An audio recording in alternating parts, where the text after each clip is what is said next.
Kejaksaan Negeri Tebing Tinggi Sumatera Utara menetapkan Kepala Dinas Pendidikan Kota Tebing Tinggi sebagai tersangka kasus dugaan korupsi pengadaan buku fiktif senilai 2,4 miliar rupiah. Penetapan status tersangka Kepala Dinas Pendidikan Kota Tebing Tinggi berinisial PS disampaikan kepada Seksi Intelijen Kejaksaan Negeri Tebing Tinggi, Ranu Wijaya. Selain PS, Kejaksaan Negeri Tebing Tinggi juga menetapkan 2 tersangka lainnya, yaitu Kepala Bidang Pendidikan Dasar Dinas Pendidikan Kota Tebing Tinggi, sekaligus Manajer Bantuan Operasional Sekolah berinisial EE, dan pejabat pelaksanaan teknis kegiatan MP. Ketiga tersangka tersebut diduga melakukan tindak pidana korupsi dalam proyek pengadaan buku di sekolah dasar dan sekolah menengah pertama di Kota Tebing Tinggi dengan nilai 2,4 miliar rupiah yang berasal dari dana alokasi umum tahun 2020. Namun hingga pencairan seluruh dana proyek buku yang dimaksud tidak diterima pihak sekolah.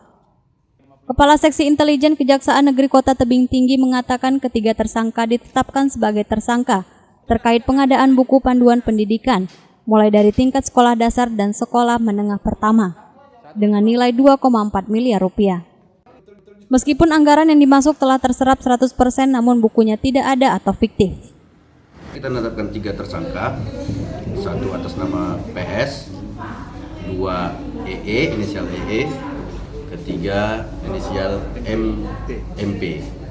Ketiga tersangka ini kita tetapkan terkait dengan pengadaan buku pendidikan, panduan pendidikan untuk tingkat SD dan SLTP. Dana dari untuk pengadaan buku ini sebesar 2,4 miliar berasal dari dana alokasi umum Kota Tebing Tinggi.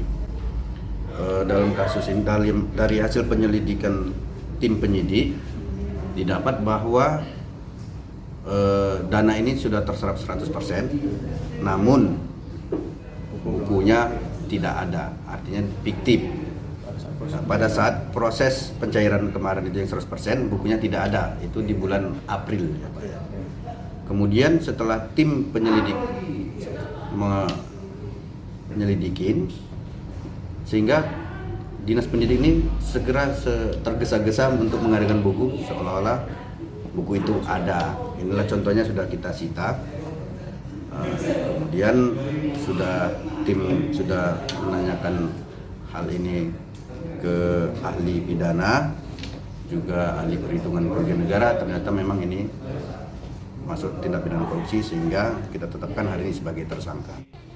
Hingga kini pihak Kejaksaan Negeri Tebing Tinggi belum melakukan penahanan terhadap ketiga tersangka dengan alasan para tersangka kooperatif saat proses pemeriksaan.